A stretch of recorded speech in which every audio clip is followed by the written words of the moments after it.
Si aujourd'hui vous voulez vous lancer dans la création de produits en ligne ou que vous avez déjà des produits en ligne et que vous vous demandez pourquoi ça floppe, pourquoi ça ne pourrait pas fonctionner? Qu'est-ce qui fait que la majorité des produits en ligne flop en termes de vente et en termes d'impact? Mais aujourd'hui, j'ai voulu faire un format un peu différent et vous montrer sur les 15 dernières années d'expérience à avoir créé et vendu des produits en ligne, quels sont mes plus gros tops, les gros cartons et mes plus gros flops. Mais l'objectif, c'est pas juste d'énumérer comme ça, c'est de comprendre qu'est-ce qui fait que ça cartonne et qu'est-ce qui fait que ça flop. Que vous soyez dans une démarche de booster vos ventes qui stagnent un peu ou que vous voulez vous améliorer par rapport à ça, ou que vous vouliez vous lancer en vous disant: «Bon, quitte à me lancer, je veux le faire bien et apprendre des 15 ans d'expérience de Johan», soyez extrêmement attentifs, je vais tout vous montrer en toute transparence. Vous allez voir quels sont les points communs de mes plus gros flops et les points communs de mes plus gros tops et qu'est-ce qui, selon moi, fait la différence aujourd'hui en termes concrets, des chiffres, statistiques et tout, mais également en termes d'hypothèses, c'est les choses qui viennent plus de mon intuition, ma sensibilité et qu'on ne voit pas forcément en termes de conseils. Bienvenue, ici Johan Yangting, je suis entrepreneur depuis 15 ans maintenant. J'ai commencé en 2008 en tant que consultant et je me suis lancé dans la partie web en 2012. Et c'est vrai que ces 15 dernières années, j'en ai eu des échecs et j'en ai eu des réussites, mais j'ai envie que vous puissiez apprendre de mes erreurs. C'est ça qui est beau, c'est que quitte à avoir fait plein de conneries, si je peux vous les éviter, j'ai accompagné des centaines de clients et aujourd'hui j'ai ce recul sur le marché des produits en ligne, des formations en ligne, etc. Et je vois ce qui marche. Parce que j'ai aidé des gens à se lancer, il y en a qui ont floppé, d'autres réussi, et quand ça floppe, comment on rattrape. Mais j'ai vraiment cette connaissance des coulisses et c'est pas ce que vous pensez. En fait, il y a beaucoup de bruit, il y a beaucoup de conseils qu'on donne et je me rends compte quand je discute avec les gens qu'ils ont des croyances plus que des faits par rapport à la vente de produits en ligne. Donc c'est ça que je vais directement vous montrer moi mes flops et mes tops parce que concrètement, c'est même pas en plus unique à moi, c'est que c'est lié à des critères qui sont communs et qui reviennent. Et je vais vous dire, hein, ça va être des critères et des cas pratiques. C'est des exemples significatifs. Ça veut dire que là, les exemples que je vais vous montrer, c'est quand je dis top, c'est vraiment mes programmes qui ont cartonné, qui sont au-dessus de la moyenne de ce qui marche bien pour moi.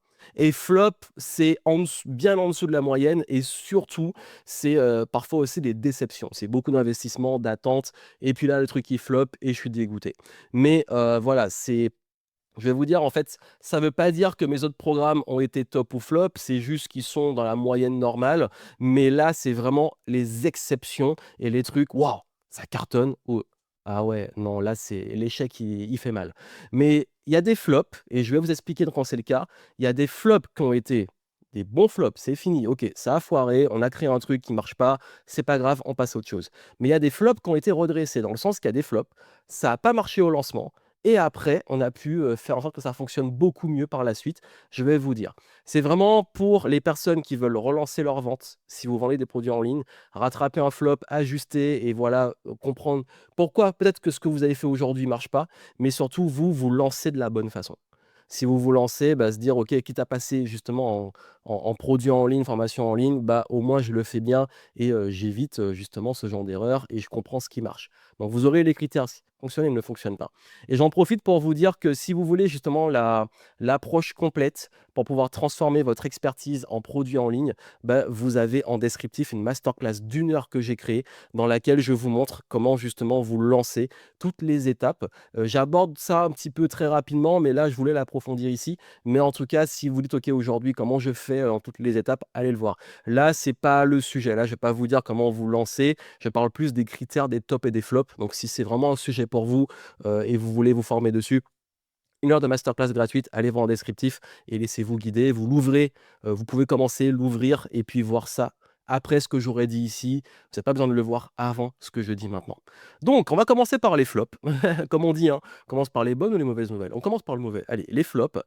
Alors, mes flops des 15 dernières années, je vais trier ça en flop all time, ça veut dire les plus gros flops en mode, quand je dis all time, c'est, sur les 15 dernières années, ça a été les plus gros flops et récents, c'est que c'est sur les dernières années. Forcément, les récents peuvent pourrait être dans le Hall of Fame, mais le Hall of Fame, ça reste quand même au-dessus. Donc, les récents, peut-être qu'ils vont rejoindre le Hall of Fame de mes flops, mais on ne sait pas encore. Pour l'instant, c'est trop tôt. All time. Et bien entendu, j'ai oublié de le dire, je vais vous donner les raisons, hein, forcément, les raisons. Pourquoi ça a floppé avec mon recul. Donc là, ça va plus être les raisons combinées, mais pour chacun, je vais vous dire chaque raison selon moi. Mes plus gros flops all time, on a la méthode Level Up, on a les 16 étapes pour faire votre révolution positive, et on a la formule à abonnement, mais sur ça, vous allez comprendre ce qu'il y a derrière. La méthode Level Up, je l'ai lancée en 2022. Ça a été une réinvention de Game Entrepreneur où je me suis dit que le niveau 2 de Game Entrepreneur, qui était mon programme à l'époque, niveau 1 pour lancer son business, niveau 2 pour scaler son business et l'automatiser, je me suis dit, bah, j'ai envie de le rebrander et de le présenter différemment pour aider à créer un acronyme, un concept qui permet de pouvoir scaler son business, mais avec plein de piliers. Avec l'équipe, on a bossé énormément dessus. Le truc était super brandé. J'avais vraiment mis tout un modèle avec, on a créé un diagnostic ultra poussé. Franchement, je vous dis, de mon point de vue, d'un point de vue business, en termes de contenu et en termes de marketing, de comment c'était présenté, structuré, pour moi, c'était le top en termes de formation. Ben, on a bossé sur ça pendant des mois, je l'ai lancé et il y a eu très, très, très peu de ventes. Et pour vous dire, quand j'ai fait le webinar de lancement, il y a eu des problèmes, les gens ne se sont pas connectés, j'avais peu d'engagement, les rares qui étaient là, je crois qu'il y a une personne le jour J qui a acheté, et les jours qu'on suivi, bon voilà, comparé à des ventes sur ce type de programme et Game Entrepreneur avant, c'était un flop, faut le dire. Et en fait, ça a été dur parce que c'était un moment en plus, où le marché était certes, je vais parler du timing, quand on lance au mauvais moment. Mais là, en fait, c'est même pas au mauvais moment parce que quand j'ai essayé l'année suivante de le pousser, de faire en sorte que ça marche, ça prenait pas. C'était vraiment comparé à d'autres programmes qui se vendent facilement, là, c'était la purge. Et en fait, j'ai réalisé que c'était non seulement une façon de l'amener qui était en déclin, mais qu'en plus, il y avait un problème de fond. Je vais vous dire après. Il y a eu les 16 étapes pour faire réponse positive, pardon, c'était en 2016, et ce programme, pareil, je l'ai lancé, ça a été très moyen. C'est pas un gros flop, mais c'est très moyen comparé aux investissements. J'avais enregistré des heures et des heures de formation, j'avais un super concept, j'avais enregistré la séquence de lancement, on avait fait un super lancement, j'avais fait ça en Martinique, les vidéos, elles étaient vraiment cool. J'avais même pu avoir une vidéo où j'étais sur la plage du Diamant en Martinique avec le lever de soleil et tout. On avait vraiment bien bossé le truc pareil. Et le programme, bon, bah, ça a marché, mais le truc, ça, je ramais pour le vendre, comparé encore une fois à d'autres programmes. Donc ça, pareil, c'est vraiment les deux. Alors, il a été beaucoup moins flop que celui-ci. Après, c'est aussi une histoire d'époque. Je pense Level Up a généré plus de chiffre d'affaires que ces étapes qui étaient en 2016-2022, mais c'est surtout le retour sur investissement et les capacités que j'avais à ce moment-là. Donc, c'est ça que je les mets dans le contexte. C'est pas que chiffre d'affaires, c'est pas que volume de vente, c'est aussi retour sur investissement. Donc, pareil, formule à l'abonnement. Moi, j'avais le club Révolution Positive que j'ai eu pendant des années. Je crois que c'était entre 2014 et 2018-19. Et ça marchait plutôt bien. Mais c'était beaucoup de gens qui râlaient parce qu'ils disaient, mais j'ai l'abonnement, bah, au lieu de l'annuler, ils disaient, j'ai été prélevé, je comprends pas. Il y a des gens, en fait, ils prenaient, ils arrêtaient, ils reprenaient pour l'avoir gratuitement. En fait, c'était surtout une galère en termes d'organisation. Ça a bien marché au début. Mais après, c'est devenu un enfer à gérer en termes de coûts logistiques, de l'implication que j'avais. J'ai réessayé encore une fois ça il y a quelques temps. Ça a du mal à prendre. L'abonnement, je pense que c'est pas fait pour moi parce que j'aime trop ma liberté. Et du coup, c'est pas un modèle qui fonctionne pour moi. Donc ça, je pense que c'est mes hypothèses personnelles. Donc, ils ont tous un point commun qui font les raisons du flop et je vais vous en parler après. On va parler d'abord des récents. Les récents, c'est les dernières années. Donc là, on a quoi? La méthode d'introspection, elle est très récente au moment où j'enregistre. Je l'ai lancée en fait pour proposer une méthode guidée pour aider les personnes à, quand ils sont un peu perdus dans leur vie, à pouvoir bah, se réaligner, etc. Quand je dis c'est un flop, c'est pas un flop total, mais lui et mon programme sur la charge mentale, il y a eu à peu près 3 mois entre les deux en termes de lancement. En fait, j'ai créé un programme, bon là c'est très simple. comment alléger la charge mentale, avoir moins de charge mentale.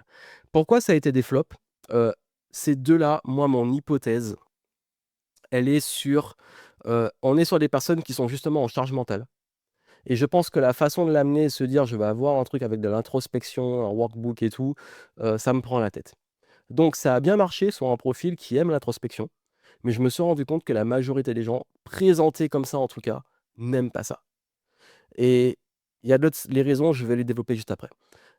Decision Flow, lui, c'était en 2024 et quand je l'ai lancé, ça a été une déception parce que j'étais persuadé que ça allait cartonner. Ça a été un lancement moyen, c'était ni un méga top, c'était un plus flop que moyen, mais c'était vraiment pour moi une boîte à outils de prise de décision avec exactement ce que ma cible veut dans un format le moins engageant possible et le plus direct possible. Le truc, c'est que c'est devenu l'un de mes best-sellers. Donc là, on a l'exemple typique d'un flop qui est devenu un top et il y a une raison derrière. J'y reviens et l'autre flop, c'était Dragonflow et celui-là, bah, c'est un programme que j'ai lancé au début de l'année du dragon, en février.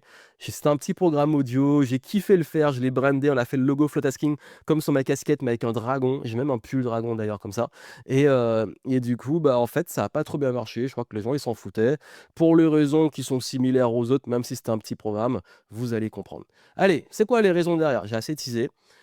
La première qui était liée aux 2 premiers, c'est vraiment trop dense. C'est la densité, sauf exception, qui est l'un de mes tops dont je vais parler après. Il y a des tops qui sont denses, mais qui cartonnent encore aujourd'hui. Mais Level Up, 16 étapes, c'était des gros programmes. Des gros programmes et un panier moyen un peu plus cher. Par exemple, Level Up, on était sur, à partir de 1 000 € je crois, ça allait à 2 000. 16 étapes, on était sur du 400 €, mais dans le dev perso à l'époque, cette thématique-là, c'était beaucoup pour les gens. Formule à abonnement, moi j'étais, avant, sur 39 € par mois et après j'en ai fait une à 99. Comme j'ai dit, le problème c'est que ça marchait, mais les gens ils partaient, mais c'est pas la raison, la densité. Trop flou et c'est lié à ça. C'est que méthode level up et 16 étapes, je pense qu'il y avait tellement de thématiques gérées dans le programme que, pour les gens, beaucoup beaucoup de problématiques. Procrastination, dev perso, confiance en soi. En fait, c'était pas assez spécifique et du coup, bah, je pense que les gens, comme c'est pas assez spécifique et c'est cher, ils se disent: «Bon, bah, je vois pas direct le bénéfice» et les gens qui l'ont pris, c'est des gens qui me faisaient de la confiance, qui ont fait un processus et encore une fois, hein, c'est pas que c'est des mauvais programmes. Les gens qui les ont faits et qui les font, ils kiffent. Mais c'est juste qu'à vendre, c'est pas leur truc et ça le rôle de l'expert. Donc là, c'est quand surtout pour level up, je pense que j'en ai trop donné. Il y avait beaucoup trop de contenu et même, en termes de business, je sais que c'est très pointu, c'est énorme et même moi, j'étais fier de le transmettre. Je pense que j'ai trop donné et que, pour des gens, en fait, qui ont juste envie d'avoir des trucs actionnables, c'était trop. Pareil, pas différenciant, là, je dirais que c'est plus peut-être, 16 étapes qui, level up, on l'a vraiment brandé différemment. Peut-être que sur le marché à ce moment-là, au terme de timing, on y revient, il y avait beaucoup d'offres qui ressemblaient, mais 16 étapes à l'époque, beaucoup de gens lançaient des programmes dev perso. J'étais en concurrence avec des gros dev perso anglophones, francophones, donc il y avait cet enjeu-là, et après la méthode d'introspection, même si elle est très brandée, charge mentale, c'est aussi des sujets qui sont très concurrentiels. Copier ce qui marche ailleurs et suivre une tendance. Alors moi, je suis pas quelqu'un qui aime copier. Mes programmes, vous voyez les thématiques, le branding, tout ça, peut-être influencé parce que comme je consomme beaucoup de livres et tout, bah, j'apprends, j'expérimente. Mais ce que je crée, généralement, c'est toujours mon expérience et amené comme ça. Mais je pense que level up, j'ai peut-être trop voulu faire quand je l'ai fait, ce qui marche en termes de marketing. J'ai fait un challenge, un webinar et puis je me suis dit: «C'est ça que les gens veulent et tout» et 16 étapes, j'ai peut-être suivi un petit peu trop les tendances d'à l'époque des super lancements avec les séquences de lancement en Martinique là, où j'ai voyagé, j'ai fait un truc et je pense qu'à l'époque, il y avait peut-être une saturation des lancements et que c'était finalement pas forcément le produit, mais c'était la façon de le vendre. Pareil, j'ai cherché la validation avant la création. Donc là, c'est trop écouter son audience, son marché, faire des sondages. Et il y a un écart entre ce que les gens disent et ce qu'ils font et ce qu'ils veulent. Et ça, je m'en suis rendu compte. Quand je dis aujourd'hui aux gens, arrête d'envoyer des sondages ou de trop écouter les gens quand tu veux créer une offre, c'est parce qu'on ne sait pas écouter bien. On ne sait pas poser les bonnes questions et savoir quoi écouter. Les bons signaux aussi. J'ai fait une vidéo où j'explique justement, ça c'est vraiment dans cette série que j'ai faite sur comment lancer des produits en ligne, j'en ai fait une où j'explique justement ça, où j'explique comment moi je me lancerai de zéro aujourd'hui avec mon expérience et j'explique pourquoi je ne ferai pas de sondage et comment je ferai pour tout de suite aller valider l'idée. Donc, si vous voulez aller la voir, je vous mettrai en descriptif ceux que ça intéresse. Donc là, pareil, le truc, ah là là, mais l'horreur. Franchement, ça a vraiment fait pour la. Je crois que ça a vraiment fait pour ces deux-là. C'est que j'ai beaucoup de gens qui disaient en ce moment, je suis en introspection, je suis perdu, etc. Mais c'est des gens, en fait, qui, je pense, à ce moment-là, se plaignaient plus, qui voulaient des solutions. Et la charge mentale, les gens, c'est le problème numéro un de mon audience. Mais peut-être que la façon dont, quand je l'ai amené, quand je l'ai fait, j'ai trop écouté. Et ça a fait que j'ai pas respecté le bon timing. On y revient. J'ai aussi fait par défaut, c'est là, il faut lancer un truc. Typiquement, alors les autres pas trop. Level Up, je me suis dit, là j'ai envie d'une grosse nouveauté, mais je ne suis pas allé à fond. Ça veut dire que l'hypothèse que j'ai, qui est vraiment unique, c'est que j'ai voulu rebrander trop tôt Game Entrepreneur. Et je me suis dit, il faut absolument qu'on le fasse maintenant. Donc je pense que je me suis précipité et emballé en termes d'enthousiasme avec l'équipe dessus. Mais vraiment, le cas typique, c'est Dragonflow. Je me suis dit, Anne du Dragon, je kiffe, c'est symbolique. Flow Tasking, on fait un logo. Faut lancer un truc en février pour mon anniversaire. Et le produit est cool, le contenu, je sais qu'il est cool. Les gens qui l'ont fait m'ont dit, ça m'a trop aidé durant l'année. Voulu faire un truc éphémère. Un produit éphémère à du Dragon, bah voilà, il faut lancer un truc, tu t'es forcé à le lancer. Heu, je dirais que introspection, je l'ai un petit peu fait, pas trop. Je me suis dit: «Bah, là, il y a une vraie demande», j'ai fait combiner: «Ah, mais un petit sondage, les gens, ça peut les intéresser, vas-y, je les lance». Je le lance et je le fais maintenant, c'est la changement de saison, fin du printemps et en fait, c'est que je me suis pas forcé à le faire, mais je l'ai fait trop tôt par rapport à ce que je voulais. Bref, voilà, il faut lancer un truc, ça, c'est une erreur. Déléguer à l'IA. Alors, moi, je ne l'ai pas fait. Je l'ai mis là parce que j'ai vu beaucoup de gens qui le font. Mais là où j'ai fait peut-être une erreur, c'est sur vraiment là où j'ai un peu délégué à l'IA, c'était dans la partie, on va dire, comment présenter. Parce qu'à un moment, j'étais tête dans le guidon.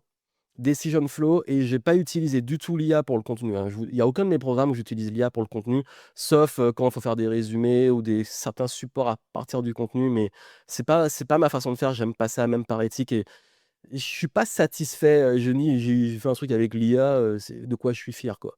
Je faisais des programmes avant l'IA, je vais pas m'y mettre avec. Donc, ce qui s'est passé, c'est que c'est vraiment ce truc de j'étais bloqué sur la façon de le présenter. Je me suis dit: «Tiens, je vais dans là, j'étais peut-être m'aider pour la page de vente». Donc j'ai fait les trucs, il m'a aidé un peu, mais c'était pas encore assez moi, d'où le flop au top. J'y reviens. Le timing, parce que ça, c'est le plus gros truc. Trop en avance au lancement au mauvais moment. Ça, c'est point commun des produits qui n'ont pas marché quand j'ai lancé et qui ont marché après. Donc je vous explique. Ça, le timing, faut pas en faire une excuse. Faut pas se dire c'est le mauvais timing et du coup, non. Il y a tous ces critères-là, ils viennent avant. Faut assumer. Je me remets en question aussi. Le timing, il sera toujours bon si on évite ces erreurs-là et qu'on respecte les points communs de mes plus grands tops. Par contre, ce qui se passe, c'est que Decision Flow, je l'ai lancé à un moment où il y avait eu tout le bordel politique en France, où il fallait retourner voter, où le marché était dans un état où même c'était global, et tout est au ralenti. Et j'avais déjà ressenti ça et je l'ai lancé et tout. Et en fait, j'étais dégoûté. Et ça combiné au fait où comme ça allait pas très bien, tout ça, j'ai un peu trop utilisé l'IA dans le marketing. Et ce qui fait qu'en fait, ça, c'était pas le bon timing et c'était pas la bonne énergie. Et le fait d'avoir changé ça, aujourd'hui, en fait, c'est devenu un best-seller. Parce qu'en fait, quand je le propose, les gens, ils le prennent souvent en option avec mes programmes, ils kiffent, ils disent: «Les outils, ça les aide tout le temps». C'est passé du flop au top. J'ai refait la page de vente à ma façon, voilà, c'était une question de timing. Level Up, c'était pas le bon format. 16 étapes, pareil en timing, j'ai amélioré le marketing, j'ai fait les choses bien et la formule à abonnement pour le coup, là, on est clairement c'est même pas, c'est pas des critères de flop, direct, c'est juste un modèle économique qui, je trouve, est pas forcément adapté pour nos métiers. Il y en a, ils s'en sortent, c'est peut-être sur les petits prix ou des gros volumes, mais moi, comme j'ai pas beaucoup d'audience et beaucoup de volume, je suis obligé d'aller sur le plus haut de gamme, mais les gens n'en veulent pas, même moi, l'abonnement, l'engagement. En fait, les gens sont plus prêts à payer parfois les trucs en 6 ou 12 fois plutôt que de prendre un abonnement. C'est psychologique. Mais alors, si vous avez une rétention des clients qui reste 12 mois et que vous faites un paiement en 12 mois, vous aurez plus de monde que si c'est par abonnement et qu'il reste 12 mois. C'est la psychologie humaine. Donc ça, c'est plus une histoire de... Ça, c'est clairement personnel. Ça veut dire que c'est plus mon énergie, ma façon de faire, mon besoin de liberté. Mais vraiment, comme je vous ai dit, ces programmes-là, ils ont introspection et charge mentale, quand j'ai refait des promos dessus et que j'ai relancé la com, ils ont bien marché. Donc comme quoi, il y avait peut-être aussi un timing. Je sais que lui, fin de printemps et façon de l'amener, bah, ça il y a eu des erreurs, j'ai un peu amélioré. Charge mentale, j'ai pas encore assez de recul parce qu'il est vraiment, vraiment très récent.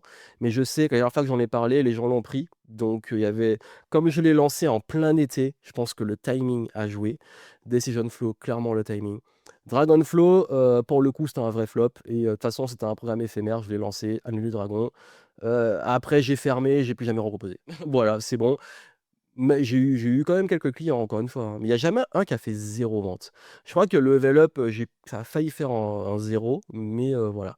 Mais bref, je vais pas vous faire tous les détails parce que le but, on pourrait parler pendant des heures de l'analyse. Mais je voulais vous montrer que, généralement, si ça flop, ça vient de ça. Ça vient de ça parce qu'en fait, je l'ai amené aussi pour vous dans votre recul par rapport à ce que vous faites aujourd'hui. Donc, s'il y a un programme qui a flop, ça se corrige.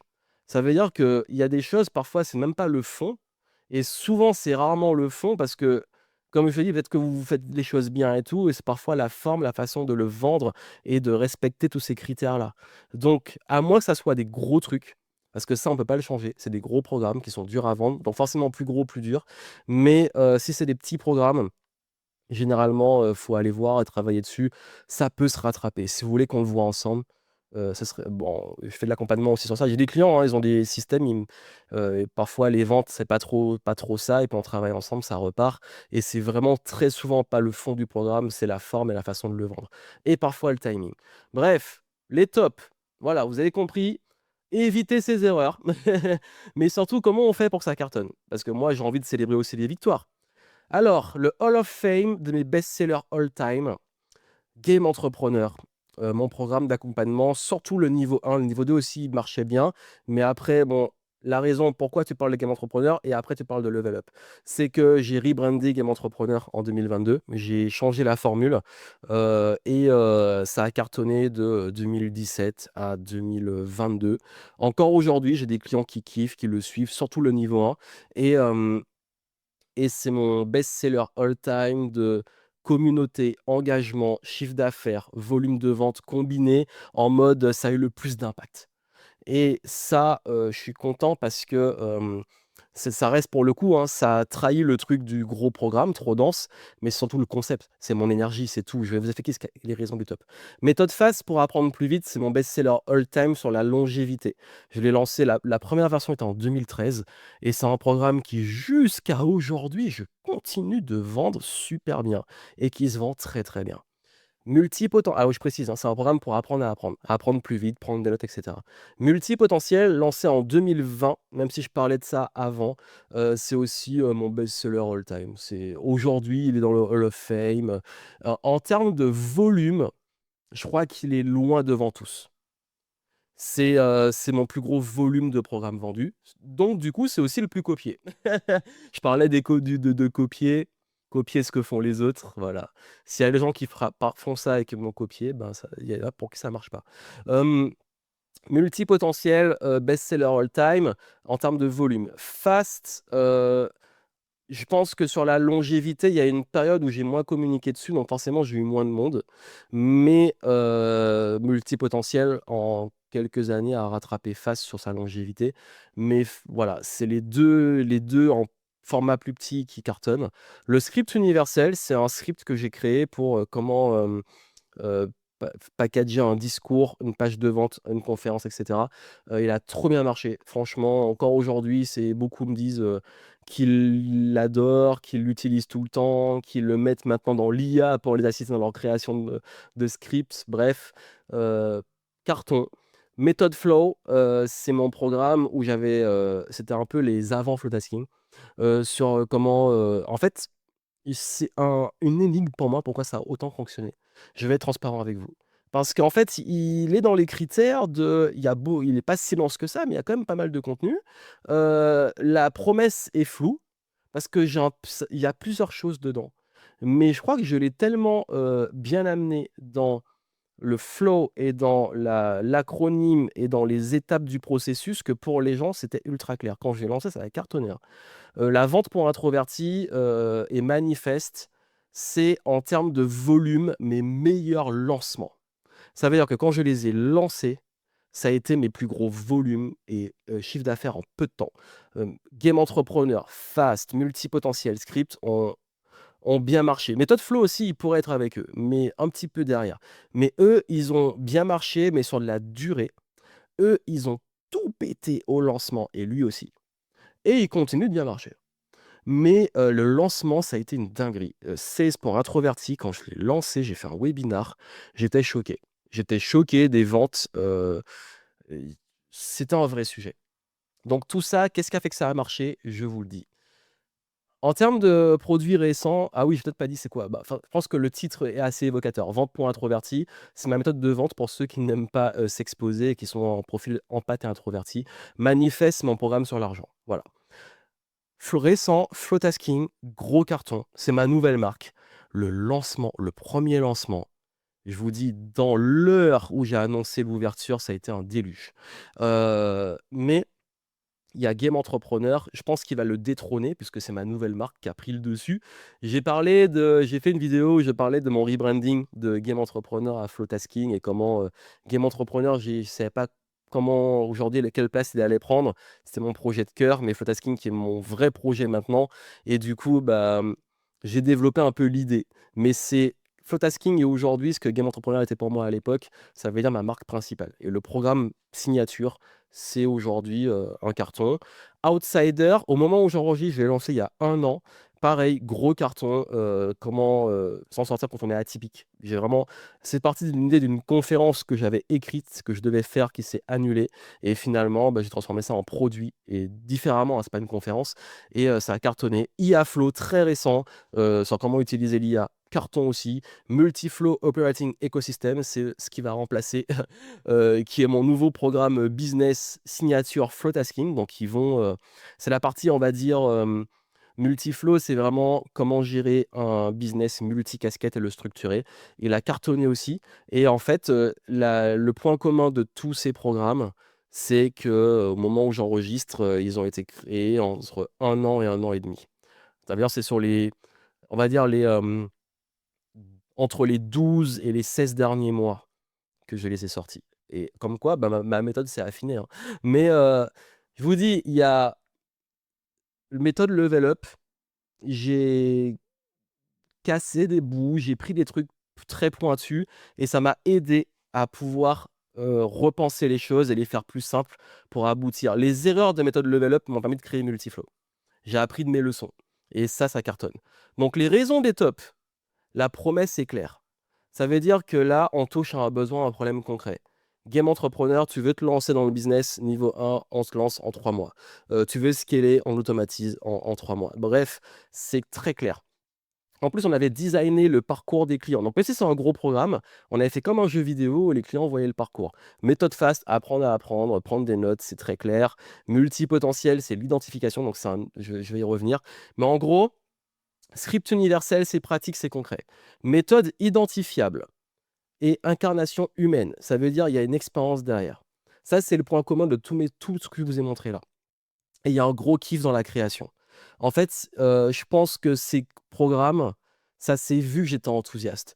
Alors, ça ne veut pas dire que les autres qui ont flop, je n'étais pas enthousiaste. Et que en fait, je ne peux pas faire les choses s'il n'y a pas un minimum d'enthousiasme. Je peux pas. Mais je parle dans l'enthousiasme qui est vraiment extrêmement fort. Je peux être content, cool, voilà. Là, j'étais surexcité. Quand je lançais Multipotentiel, Méthode Fast, Game Entrepreneur, Script, tous, quand j'étais en une sorte de surexcitation et ça s'est senti. Mais c'est pas forcément le critère, généralement, enfin, comme j'aime ce que je fais, même les autres, hein, qui ont flop, j'étais content. D'où le flop, la déception. C'était enthousiaste, ah mince, ça marche pas. Mais il y avait quand même un truc, j'ai dit, c'est l'ensemble des critères. Ça veut dire que c'est pas un seul. C'est la raison des tops, c'est qu'il y a tout ça. C'est que c'est tout combiné. La promesse, elle est claire. L'incarnation. Et puis aussi, identifiable. C'est une méthode, c'est des signatures. D'ouf, même Flow, où je me disais, mais comment ça se fait? Il y a une signature, une marque de fabrique qui vient de moi. Donc ça a fait que ça a cartonné. Donc, aujourd'hui, avec ce recul que j'ai, moi, ce que je vous dirais, si vous voulez garantir le succès d'un produit en ligne, voici mes certitudes. Ça, c'est chez moi, mais aussi chez mes clients, c'est des faits. C'est incarné.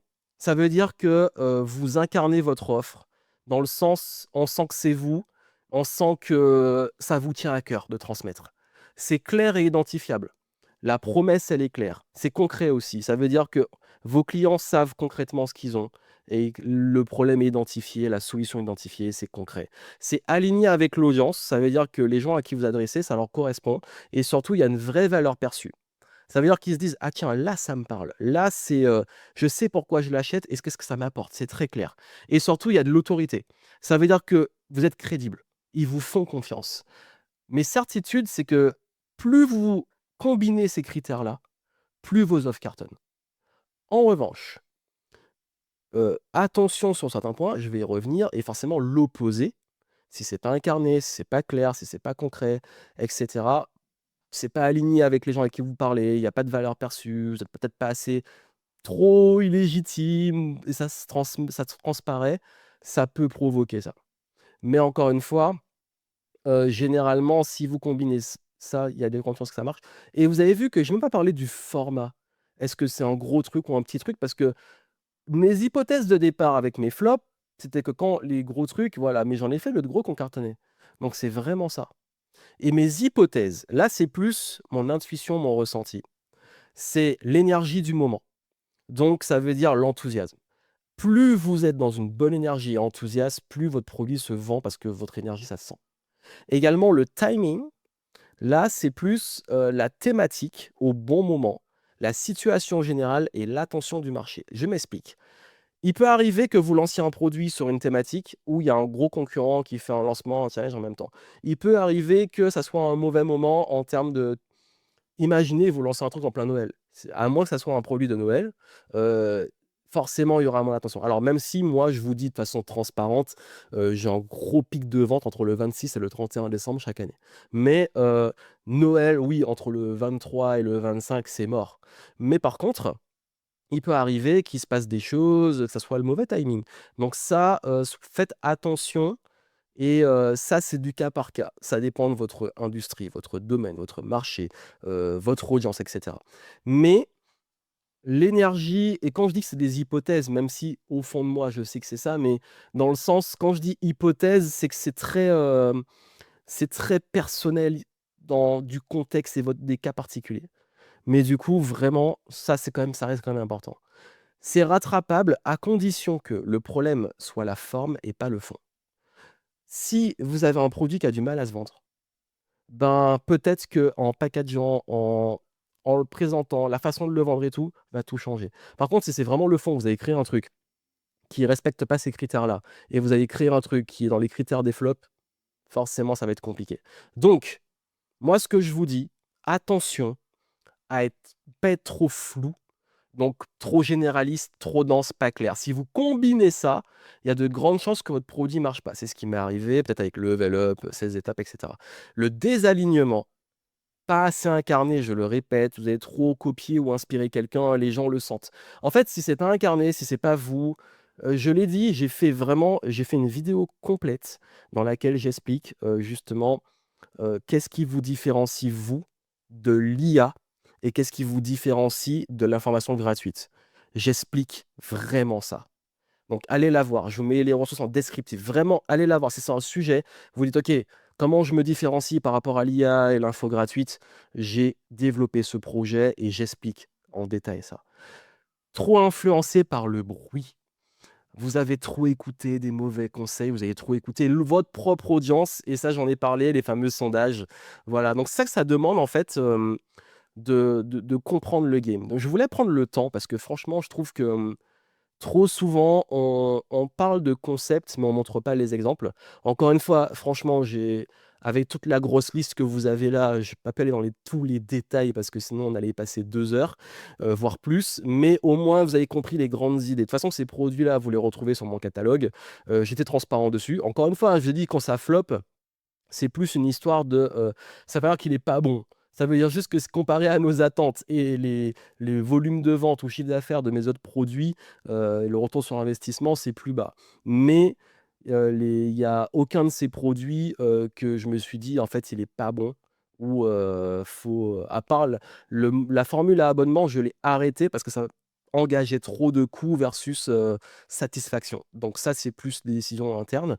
Mais voilà, mais en gros, l'idée, je voulais vous montrer aussi, comment ça marche vraiment en coulisses. Donc vous, si aujourd'hui vous voulez vous lancer, bah, j'ai créé ma méthode pour vous aider à le faire, donc apprendre à filtrer vos idées. J'ai créé une grille prédictive qui inclut tout ce que vous avez vu là et du coup, bah, en fait, vos idées, vos offres, vous les passez à travers et vous voyez qu'est-ce que vous devez prendre ou changer et surtout, vous allez voir comment construire une offre irrésistible selon la méthode Flow. Donc encore une fois, vous avez vu, Flow revient, mais appliqué à la création de produits en ligne et surtout comment créer votre produit. Vous avez mes modèles, mes templates et mettre en place un système pour le vendre en automatique. Mais surtout, mon approche, elle est basée sur toute cette expérience que vous avez vue. Moi, je sais ce qui marche, je sais ce qui marche pas, donc je vous aide à trouver ce qui marche pour vous, mais respectez aussi, vous l'avez vu, parce qu'en fait, finalement, ça respecte des principes qui, pour moi, sont des principes intemporels et des principes aussi de ce game, de ce jeu. Et vraiment, si bah, ma méthode, on met ça en place de façon simplifiée pour être sûr que vous puissiez avoir des résultats et non pas perdre votre enthousiasme, votre fameux enthousiasme sur les choses qui ne marchent pas. Donc, si ça vous intéresse de la voir, allez en descriptif. Voilà pour ce que je voulais vous transmettre. Et puis, si aujourd'hui vous avez peut-être, soit vous voulez vous lancer ou vous avez des produits en ligne et vous avez un petit peu du mal, bah, les ressources en descriptif vont beaucoup vous aider. Et puis, si vous voulez du conseil plus personnalisé, plus poussé, bah, j'en fais aussi. Donc, prenez rendez-vous et vous pourrez avoir, si vous le souhaitez, des occasions d'échanger avec moi ou mon équipe pour qu'on puisse voir comment vous aider à passer bah, parfois aussi du flop au top et bénéficier de cette expérience. Je vous souhaite plein de succès. Allez voir les autres contenus complémentaires à cette thématique si elle vous intéresse. Et puis moi, je vous dis à très bientôt.